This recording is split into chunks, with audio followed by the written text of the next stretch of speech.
खबर रीवा जिले से है, जहां लंबे समय से नर्सिंग छात्राओं के द्वारा हॉस्टल की मांग की जा रही थी। दरअसल जिस हॉस्टल में छात्राएं रह रही हैं वह जर्जर हो चुका है। हॉस्टल में आए दिन जहां चोरी की घटनाएं घटित होती हैं, वहीं आगजनी भी हो चुकी है, जिसमें कई छात्राओं के सामान जलकर राख हो गए थे। इससे पहले भी छात्राओं ने हड़ताल की थी। तत्कालीन डीन डॉक्टर देवेश सारस्वत ने कहा था कि नर्सों के लिए उनके पास कोई फंड नहीं आता। डॉक्टर सारस्वत के जाने के बाद नए डीन की नियुक्ति हुई और डॉक्टर मनोज इंदुलकर डीन बनकर बैठे, तो उन्होंने बताया कि 10 करोड़ का फंड नर्स हॉस्टल के लिए आया है। यह सुनकर नर्सें छात्राएं उग्र हो उठी और उन्होंने मांग की है कि इसके पहले उनका फंड कहा जाता था।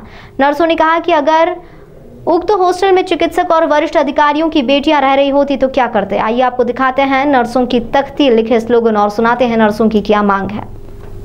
आप लोग ने कई समस्या परेशान। आज हम लोग अपनी हॉस्टल की कई समस्याओं को लेकर यहाँ पे मैम के पास एक उम्मीद के साथ हम ये आए हैं, क्योंकि हम इसके पहले भी आ चुके हैं। मैम जब सर थे जनवरी में आए थे हम एक बार, और तो यहाँ से हमें सिर्फ और सिर्फ आश्वासन दिया गया था। रिसीविंग लेके हम चले गए थे कि सर के द्वारा हमारे हॉस्टल का ब्यौरा किया जाएगा, राउंड किया जाएगा, निरीक्षण किया जाएगा। बट ऐसा कुछ हुआ नहीं। हम एक उम्मीद में बैठे रहे कि 15 दिन में शायद तो कोई परिणाम आएगा, पर ऐसा नहीं हुआ। उसके बाद फिर हम आज फिर से इसी उम्मीद के साथ आए हैं कि हमारा हॉस्टल बहुत पुराना 70 साल पुराना सन 1964 का बना हुआ हमारा हॉस्टल है, तब से बना हुआ है और हम उसी हॉस्टल में रह रहे हैं। उसकी कंडीशन बहुत ही ज़्यादा ख़राब हो चुकी है, जर्जर हो चुकी है। उसका आए दिन छज्जा गिरता रहता है। किसी भी लड़की कोई भी किसी भी दिन चपेट में आ सकती है, उसकी जान भी जा सकती है। इसका जिम्मेदार कौन होगा। और फिर आज हम अपनी मांगों को अपनी बातों को लेकर मैम के पास इसी उम्मीद के साथ आए हैं कि हमारी मांगें पूरी हों। मांगे भी हमारी कुछ मैम तुरंत कर सकती हैं पूरी। इसी होप के साथ हम आए हैं कि हमारा जो हॉस्टल है हमें नया हॉस्टल दिया जाए, क्योंकि हमें पुराना हॉस्टल ही देने का बात किया गया। डीन सर के द्वारा हमें यही बोला गया है कि तुम्हें हॉस्टल दिया जाएगा, पर जो हॉस्टल हमें दिया जा रहा है, बोला गया है देने के लिए, वो पुराना है।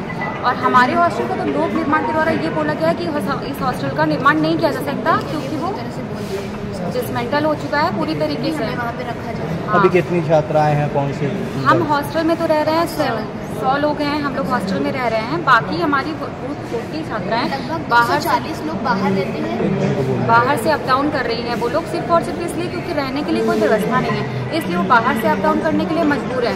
आज हम हॉस्टल हमें मिल जाता है अगर, तो वो छात्राओं को भी सुविधा होगी, वो हॉस्टल में आके रह सकती हैं, है ना, पूरे नियम और कानून के साथ रह सकती हैं। और उन्होंने हॉस्टल की फीस भी दे रखी है, पर वो बीच में ही उन्हें छोड़ के हॉस्टल जाना पड़ रहा है। बहुत सारे ऐसे स्टूडेंट्स हैं जिनकी फाइनेंशियल स्टेटस सही नहीं है। कम से कम 240 लोग रह रहे हैं। 240 स्टूडेंट्स में से बहुत सारे ऐसे स्टूडेंट्स हैं जो दूर से हैं, जिनकी फाइनेंशियल स्टेटस सही नहीं है। उन्होंने पहले भी मैम से और डीन सर से बात की थी हॉस्टल के लिए। सर ने उनको पूरी तरह से विश्वास दिलाया था कि आपको ये कॉलेज मिल रहा है तो आपको हॉस्टल भी प्रोवाइड किया जाएगा। लेकिन जैसे ही स्टूडेंट्स एडमिशन करा के हॉस्टल में आए, यहाँ उनके लिए ना तो प्लेस है, ना ही सही व्यवस्थाएं हैं, इसलिए उनको बाहर रहना पड़ रहा है मजबूरी में। और काफ़ी रेंट का पैसा, उनका हॉस्टल मेस का पैसा, सारा पैसा उनको खुद से पे करना पड़ रहा है, जो कि हमारी स्टाइपेंड भी इतनी नहीं है कि हम उससे अपना खर्चा चला सके।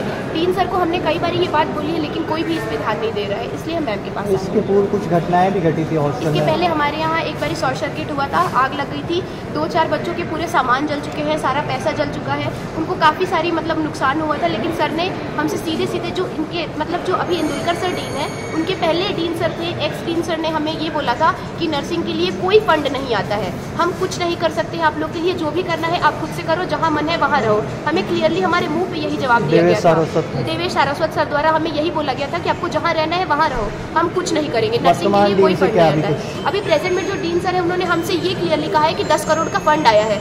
जब हमारे सर ने ये बार 10 करोड़ का फंड आ रहा है, तो पिछले 5 साल से हमारा फंड कहाँ जा रहा है, कोई कार्रवाई क्यों नहीं होती है। बार हमें हॉस्टल में आने के बाद सर का राउंड होता है, जब भी डीन सर का राउंड होता है, सर सीधे यही बोलते हैं कि रिपेयरमेंट होगी। उस हॉस्टल को देखने के बाद कोई भी नहीं कह सकता है कि उस हॉस्टल की रिपेयरमेंट होगी, उसकी हालत ही ऐसी नहीं है कि वो रिपेयरमेंट के काबिल है। अभी डिसमेंटल भी कर दिया उसको डिसमेंटल, हमारे पास उसका लेटर भी है, लोग आप देख सकते हैं। मैम क्या नाम है आपका? Anshita Gehlot, BSc nursing 4th year से।